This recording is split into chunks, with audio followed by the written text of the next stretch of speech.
Hello everyone. Today we're going to be doing another how to make a hub core episode.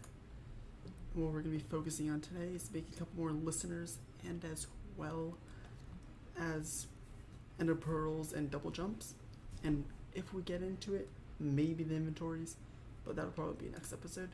So what we're going to do, we're going to go to utils and we're going to just create a new Java class. We're going to name it item builder. I'm just going to paste this API that I have here. It's not made by me. It's just an API that some guy made in GitHub right here. So I'll leave this in the description for you guys to copy paste as well. Just put it in your utils package. And once you did that, you're going to make another class in the utils. Name it items. What you're going to do with this items, you're going to create a private main, as we do in all the classes, as last episode. Make a constructor. Now we might not necessarily use this main instance, but it's good to have for the future. Alright, now what we're going to do, all we have to do is do public static item stack, import org.bucket item stack, or org.bucket inventory item stack, sorry. And then we can name it Enderpearl. Right now we're making the Enderpearl to put on the player's hotbar. You'll see in a second. Now we're going to use the item builder class right now. Import item builder. So what you're going to do is, well actually before we do that, I already have in the settings, I've just wrote down a couple lines for the config. I've added these things right here. Just go ahead and add these. Basically this is just a spawn point message. We're going to use this later in the video. Files reloaded, we're also going to use this because we're going to make a command for that. And then the Enderpearl information, everything we need. So you'll see what we're going to do with this in 1 second. So we're going to go to utils, we're going to go to here, we're going to do public static material Enderpearl underscore item. Alright, public static string Enderpearl underscore display name. And if you don't remember from the last episode, we're doing in the utils class to make it less resource heavy on the server and the plugin. Go back to the last episode if you are new here. So we do Enderpearl underscore lore. And then lastly, public static int Enderpearl underscore slot. Okay. So now that we have that, we're going to go here because we need to initiate it somehow. Enderpearl underscore item equals main.get files.get. Sorry, it is going to be material.get material because we need to get the string. .get config.get string. And it's going to be Enderpearl.material. And the reason we do Enderpearl.material, because if we go back to here, Enderpearl is here, and the next thing indented down is material, and we're getting this value from here. Alright, it's pretty straightforward. Back to utils. Now basically we're just going to do a couple more of these. Enderpearl underscore display name. Main.get files, .get config, .get string, Enderpearl.display dash name. Okay. Enderpearl underscore lore. Pretty much just gonna be the same thing. Just for the lore, obviously. It's pretty basic. Enderpearl.lore. Enderpearl underscore slot. And notice how all these were strings. This Enderpearl slot, we're going to do main.get files, .get config, .get int. Because it's going to be an integer. And the integer is going to get the string from Enderpearl.slot. Okay. So just like so, now we have the messages stored into memory into the plugin. So now we can go back to here, the items class. We're going to do new item builder, utils, Enderpearl item. And then we're going to do here dot set name. We're going to set the name of it, which is utils dot translate, not that, because we're going to need to translate it first. Utils dot Enderpearl display name. Okay. So once you do that, use dot set lore, utils dot translate, utils dot Enderpearl underscore lore. Alrighty, once you do that, just gotta go out of here, dot to item stack. That just kind of makes the item stack. Now we have this made, very simple. Item builder just basically makes an item stack in a very simplified fashion. So yeah, like I said, it's in the description for you guys. Alrighty now. So, also, I forgot to do one thing. We're gonna go back to utils, and we're gonna go right here. Public. Honestly, I can just copy this, paste that 2 times, and then I can do settings, spawn point set message, files reloaded message, spawn point set message, files underscore reloaded message. We're just going to be doing this for the future.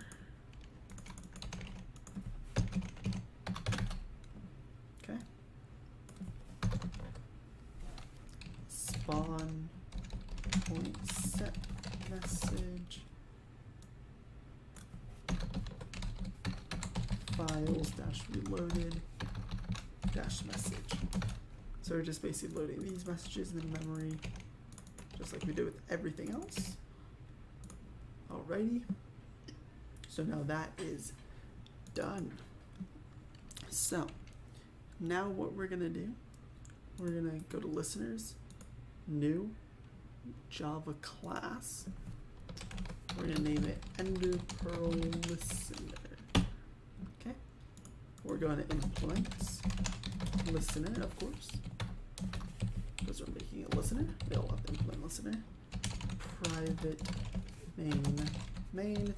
Obviously, we're gonna make another instance of the main class in here. Might not use it. We'll see. But we're gonna make it because it's always good practice to do so. Boom. Okay. Now we're making an event. If I can spell, that would be amazing. Thank you. Import event handler. Public void on player interact. Player interact event. We're gonna name this event. Okay. So now all we have to do here, we're gonna make a player variable and give it event get player. Okay. Now we're gonna check if the event that has item and event.getAction equals action dot right click air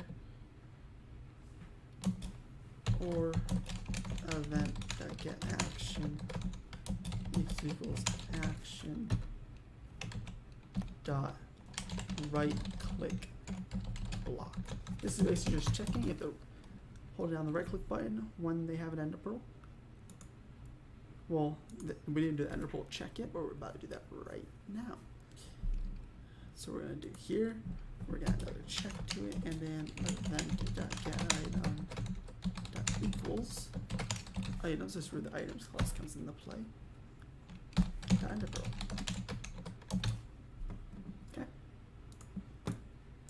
So now we check for that. Now, in this if statement, we know that they're holding Enderpearl and they right-clicked it somehow. So we're going to do player.set velocity player.getLocation location dot get direction, and then we're just going to multiply that by, let's say, 1.5f, because I'm pretty sure this asks for a float. Yes, it does. The multiply function, so it has to be 1.5f. Player does set velocity that, and then we're going to do event does set cancel true, so the Enderpearl does not go out of their inventory. And player get inventory dot set item utils dot Enderpearl slot. This is just ensuring that the item will not leave inventory, like so. I forgot to import utils. Okay, there we go. And what we're gonna do, we're just gonna update the player's inventory. And that should be the Enderpearl listener done. Finally, we're gonna go into the main class. Alright, sorry about that cut. Had to do something real quick, but now I'm back.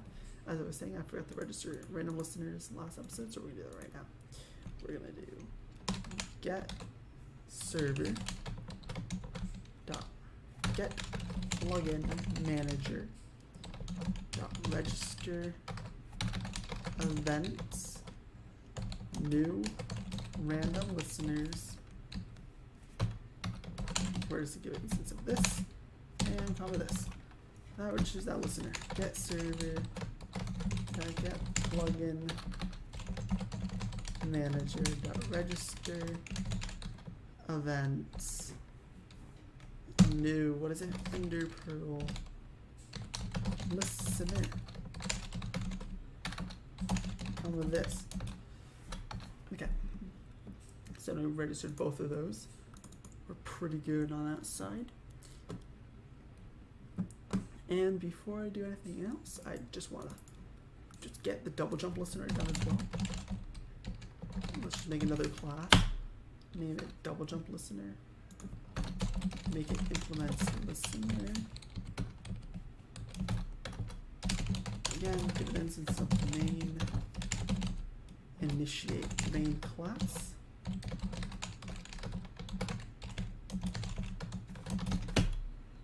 Like so. This dot main equals name. Okay. Done.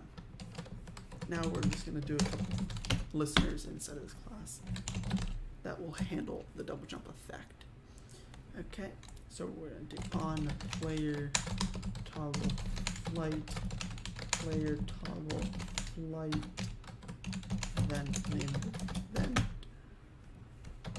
player equals event dot get player. So we're gonna check if the player's game mode is equal to creative mode. Game.creative to be exact. We're just gonna return and stop because we don't want them to be able to jump in creative mode. And I just realized I did not do public void there. That's why it's erroring. Alrighty, so we're just gonna, if this is not true, basically means they're in survival mode. So we're gonna do set cancel true. And then player.set allow flight false, player.set flying false, player.set velocity, player.get location, get direction, get direction multiply. And this is going to take another float, but we can just do 1.5 this time. That'll just be simpler. Set y 1. Okay, so that'll handle that side. We're gonna do one more move event for the double jump effect. Deploy on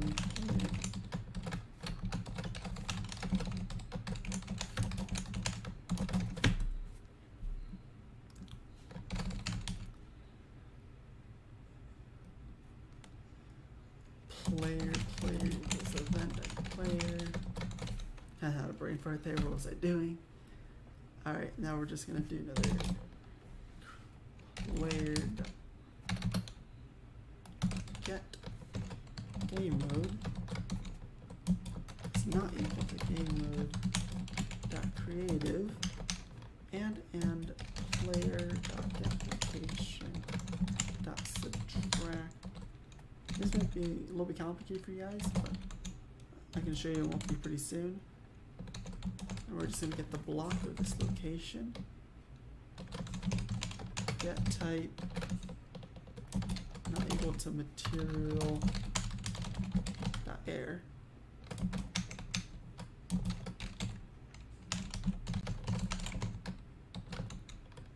Alrighty.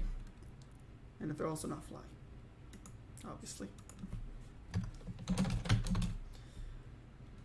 And then if this is all true, I do player dot set allow light true. Okay. However, if this is not true, or if it is true, we're also going to make another statement, event that get 2, get y, make sure if it's less than 2.0.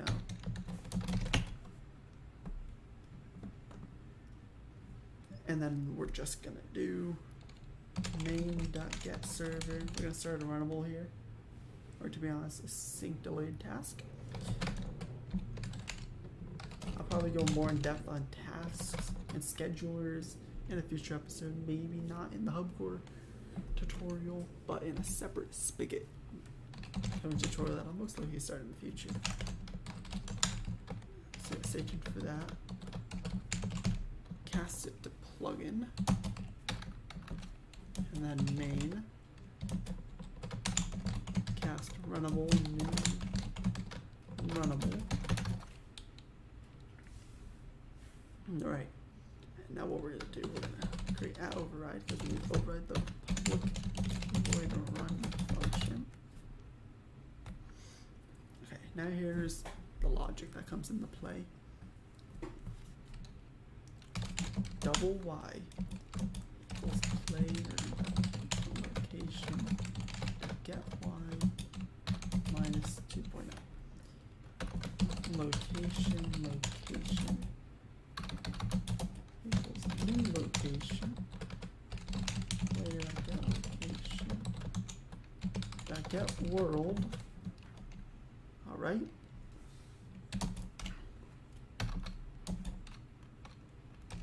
Player dot get location. Also, I'm just gonna do something here real quick.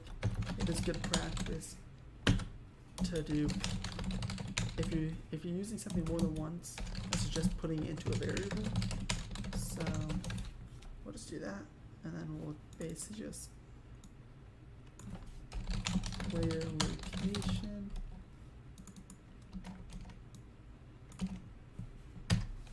And then get x, comma y, comma player location, get z, comma player location, get yaw, comma player location, get pitch. Okay, there we go.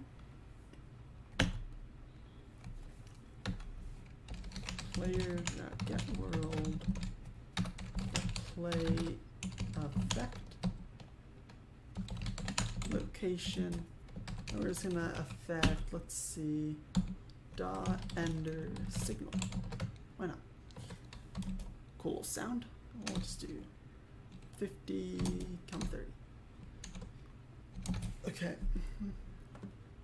So now if the schedule thing here. 10L. Okay, so this should be all very good. So what we're gonna do, wait, there's an error. Where is there? Can I resolve plug? Ah, forgot the import plugin. Silly me. Okay, so we're gonna make a command here. We're actually gonna make our first package, so make a package named commands, and then make a class, call it set spawn command. Okay, so now implements command executor.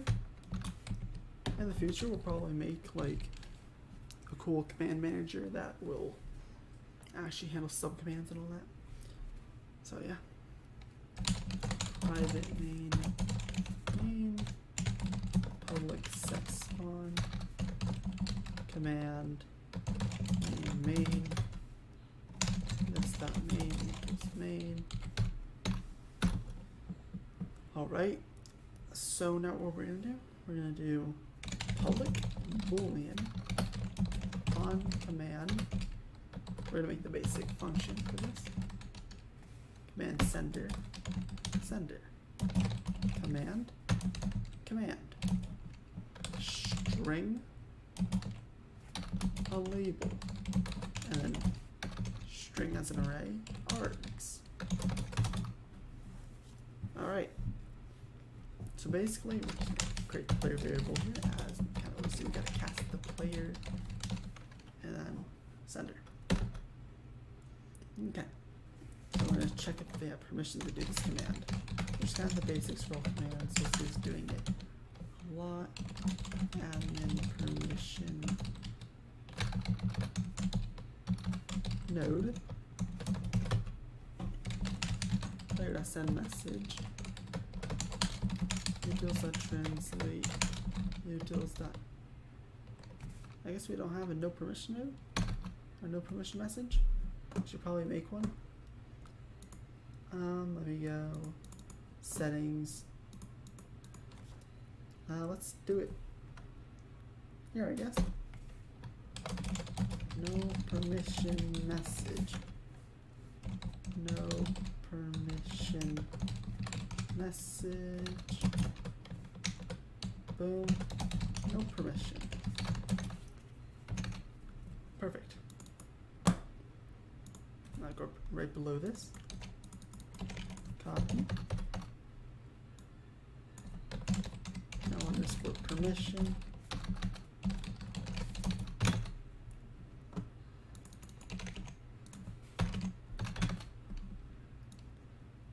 We'll just do the same thing here. If I'm going a little bit fast for you guys, you can always pause the video. I'm sure you guys know this. It's a YouTube video. That's what's good about them. Alright, go back here. No permission message. Alright. And then right after that, we'll just return true. Stop the code. Alright. And then we're just going to return true at the end of this too. But then we're going to go back here. And we're going to write some more logic code. So if they have permission, we're going to get a location of the player. And then we're also going to get the int x, y, and z of the player. Location that get block x. Int y equals location that get block y. And c equals location that get block z. Player that get world that set spawn location x comma y comma z, and we'll teleport the player to the spawn location in a future episode when we make a join event and all that good stuff. And then we'll just do one final thing: player.send message, utils.translate, utils.set, utils dot spawn point set underscore message. Okay, so that basically makes that command done. We're just gonna go not here. We're gonna go to command manager. Main get. Sorry, get server. Get plugin manager.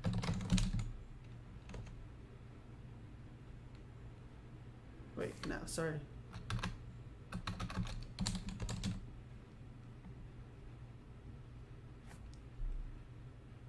I don't know why I'm having a brain fart. How did I do this? I'm so sorry. Now just get plugin manager.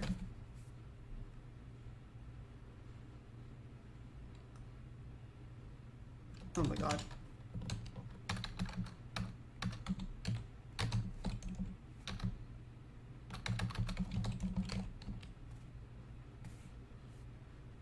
Yeah, I am honestly so sorry. It is got get plugin command. Alright, here we go. Then we're gonna do what is it? Set spawn. Set executor. New set spawn command. I don't know why that was giving me a brain fart. I don't know why I was having a brain fart on that. If I'm being completely honest. So why is it erroring?